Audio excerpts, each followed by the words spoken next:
Hi Roberto. We'll start, can we, with injuries. The latest, please, on James McCarthy. Obviously, as we speak, we're gonna get him checked today. Obviously, the reaction was good from last night, but we're gonna check him out today, and we'll find out exactly what the extent is. But obviously, it's the hamstring that he had a bit of trouble beforehand, and we need to assess it with a lot of attention. Early indications, though, are that it's a serious problem. Well, it is a serious problem because it's a problem that is had before, and we need to make sure that we find the root of the problem. But it's a soft tissue problem. It happened at around 10-15 minutes into the game, which is not down to fatigue, but it's more the accumulation of games, and we were quite aware of the risk of that happening after the amount of games that he had and the reaction that the hamstring had over the last few months. So we're gonna assess him and make a decision over the weekend.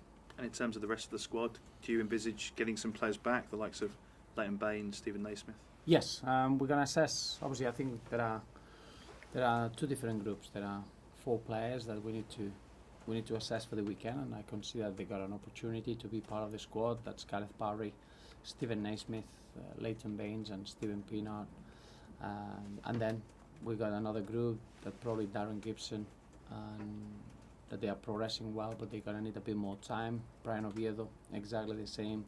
John Stones and Antolin Alcaraz, that they're progressing really well, but it'll be too early to be involved for this weekend. But out of the 4, we're going to assess them closer to the game, but I consider that those 4 got chances to be in the squad. Is Aruna Kone ready and fit to feature? He is. I think Aruna, obviously after the exercise that he had with the under-21s at Goodison against Celtic on Tuesday, he looked really free. He was pain-free, and is a really good sign for us. Now it's making sure that he gets good work in training and is ready to help the team and enjoy his football. It's been a long time coming. How proud are you of last night's performance? Well, extremely proud, and it was a really good game. We faced a very good side, and in the middle of a strong run. They had 8 straight wins before the defeat at the weekend, and that's what we faced, a very good side in possession. We defended extremely well, but then we always look at threat, and to score 2 goals, even to have another one disallowed and another great chance to score, shows the threat that we carried on the ball. So I think as a performance, it's one of those performances that it fills you with satisfaction, because you need to be strong mentally to be able to be yourself away at Wolfsburg in a team that they had to win to try to top the group. And we knew that when the draw was made, this group was going to be really challenging to get through, never mind to be in a position that we are top of the group with 1 game to go and 1 game to spare. Is a phenomenal achievement, and it's been a really interesting journey. Our fans were magnificent once more, and we created strong memories that I think they pushed the squad into feeling really well. We had great performances, and I think we're ready now for the next level. Last couple of years, we've looked at the Bundesliga as being the league in not just Europe but the world as well. So this week's not been bad. The Premier League clubs 4-0 up. Yeah, I don't see it that way. I think individual games or games between teams representing different leagues, they don't carry what the league is. I think it happened the other way around a couple of seasons back, and I don't think they are a representation of the league as a whole.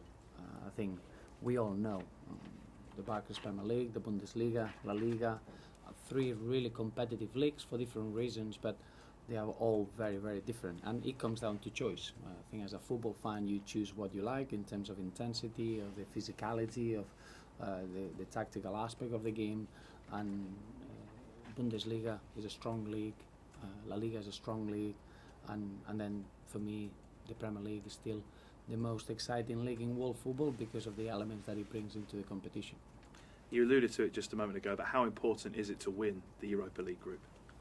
It's very, very, very important, because it was an aim of ours when the draw was made. We knew that facing Wolfsburg and facing Lille and facing Krasnodar, that probably is a bit of an unknown project, but They've been very successful in 2 years. It was a challenge of ours to get back into European football. Was exactly what we needed.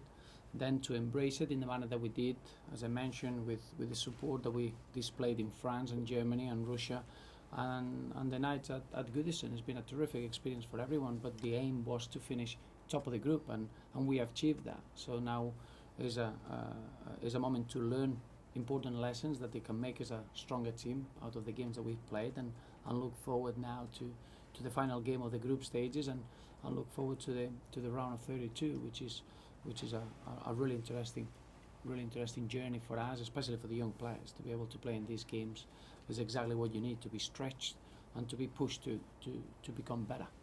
You've played very strong teams in Europe, certainly, but does this now give you an opportunity to prioritise the Premier League a little bit? Well, I wouldn't see the final game as a game that. Remember that the final game is we're facing Krasnodar, that they've got no chance to get through. We're in a position where there's a game that we can use as an experience for the football club, for the youngsters, for the way that we've been working, developing young players. So it's a unique opportunity. We want to win the game, but the objective was to finish top of the group and not dilute in the competition, which we're not going to do in any way. But every game we go into is an important game for us, and we'll always carry on having that approach. Since the start of the season, that's what we've done. We shared the demands between the squad, and I feel the squad is ready and strong and has got enough quality to always respond on the pitch, and that's exactly what we've been doing. But the final game, we already reached our aim, top of the group, and we qualified, so it's give us a bit of an opportunity to even share that demand even more through the football club. Now the bods at Sky Sports have been looking at some of the stats.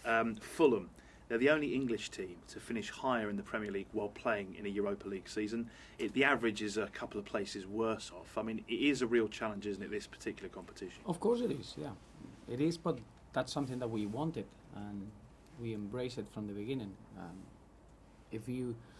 If you find success as a team and as a football club, you're going to get more games, and you're going to have bigger demands in terms of travelling, in terms of preparation of the games. That's going to be a little bit tested, but that's what we want. So I don't want to see that as an excuse or as a reason to drop our level in our games. It's the opposite. We want to develop a big club and a big team mentality, which just means that you need to be able to cope with the amount of games that we got in front of us. So I understand that, because I think the more games that you have, the more that the group and the squad gets tested. But I do feel that we made, when we planned the season, we planned with European football in our heads and having domestic competitions, and that means that we got a large squad that it can cope with it. So it shouldn't really affect the points tally in the league, the fact of being involved, even though it puts you, as you can imagine, extra demands, but we're quite happy to welcome them. Well, this weekend's opponents, of course, playing in the Europa League as well. Does that negate any potentially negative threat that they pose? Well, it helps because we're facing really strong opposition, but they had an important and intense game last night as well. So that, in a way, we're quite similar in the way that we've been able to prepare the game. It's not the same when you're facing an opposition that they had 7 days to prepare the game, and then you're not in the same position. I really admire this Spurs side. I think they got a real talented squad. They are a team that they are fighting to get into the Champions League positions, and I do think that they're going to be a really dangerous side as the new manager and the new players are getting used to the way they want to play, and they're going to become a real force in the second half of the season. I'm convinced of that. Now this one's come from Opta, so you can't blame Sky for this, but Everton, your side, have made a league-high 6 errors that have led to goals this season, so that's the most in the Premier League. Is that something that you've noted? Is it something you're working on in training to avoid? I think that's very good for you to highlight that's that, but I think you need to go a bit further. Every goal comes because of a mistake. If you analyse any goal, you could find an error, a bad decision, something that you could do better, because that's how you score goals. We play with your feet. Football is a game of errors. Sometimes you take advantage of it, sometimes you don't. I think it would be interesting to see how many how many mistakes don't get punished. I think that will be another stat that will give you another table of teams. I'll take it back to Opta by all means. Absolutely. Is it something to do with style though? Are teams who try and keep the ball and pass it and play from the back, Yeah. are they more at risk of those kind of goals? Well, you do, because obviously the hardest thing in football is to get the ball down and try to break down a line of 10 bodies and then the goalkeeper. And you're going to be in areas of the pitch that you can get more exposed, that you can lose the ball, you can play against teams that they press extremely well. But that's is not a style, it's been good in the style that you choose to do, and obviously we're very, very pleased and happy in the way that we're getting stronger every week and the way that we're developing into a team that consistently we can get positive results, and that's what it matters. Thank you. Pleasure. Roberto, just on James McCarthy, it's another injury setback for him. Is there a risk that might affect him mentally as well as physically? No, because the reason that he's been affected with these sort of injuries is because of the amount of games that he's been playing. I think we need to understand that as a young man, he's only 23, he's played a huge amount of games. I think he's over 160 Premier League fixtures already, which is an incredible figure. It's just his body is getting used to the demands of playing European football and international football and the domestic competition. So we need to make sure that we find the right balance, and that could go as far as nutrition, making sure that the balance between resting and playing the games is right, and we're going to help him in that respect. But it's one of those injuries that it comes for the right reasons. Just because you're on the pitch and he's full-hearted, he's a sprinter, and obviously the soft tissues, they're always at risk with the way that he is wholehearted and he gives everything in every performance. It must be frustrating for him personally that he's just come back and he's kind of injured it again. It is, yeah, but we're not talking about long-term injuries. I think there are other sort of injuries that they become accidents or contacts that is more down to luck. This one, as I say, is because the overload of minutes and the overload of games, and James wants to be of help of the squad, and he presents himself available, and he does that at the international level, he does that for any competition that we play in, and I love that from James. But obviously there is a point that we need to take responsibility and help him, to give him the right demands, to allow his body to grow into what he can cope, and give him the right rest as well in between. Do you have any regrets at all, Roberto, about playing him last night? Well, I would have had regrets if the injury would have happened in the 80th minute or at the later stages of the game, because clearly then it's because the tissues were fatigue, and you're running a bigger risk. Football is a contact sport, and you always run the risk of injuries. Yesterday was different. It's after 10-15 minutes that the soft tissues should have been in good condition. If you could predict what could happen, obviously you would stop those sort of incidents. But as it is now, what I'm focusing is trying to get deep into the bottom of the problem and make sure that we give him the right amount of playing time, and the same way the right amount for his body to recover, and slowly allow him to cope with the demands that his role in the football club at the international level represents. Because you've had a few hamstring injuries, do you think that's a sign of the extra workload on your players this season? Yeah, and you look around, and I think the modern game, it goes that way. I think it's very, very demanding physically. We're playing in a really intense tempo, and that's the nature of the league. November is always a difficult month for one reason or another. Is a period where the players have got an extra risk of injury, but we don't welcome injuries, but unfortunately they are part of the game, and we need to help the players to avoid them as much as we can. Just on Spurs, Mauricio Pochettino's had a little bit of an up and down start, but I'm guessing he's somebody that you admire his approach to football. I do. Obviously, Mauricio is someone that he knows exactly what he wants, and he knows exactly how his teams play.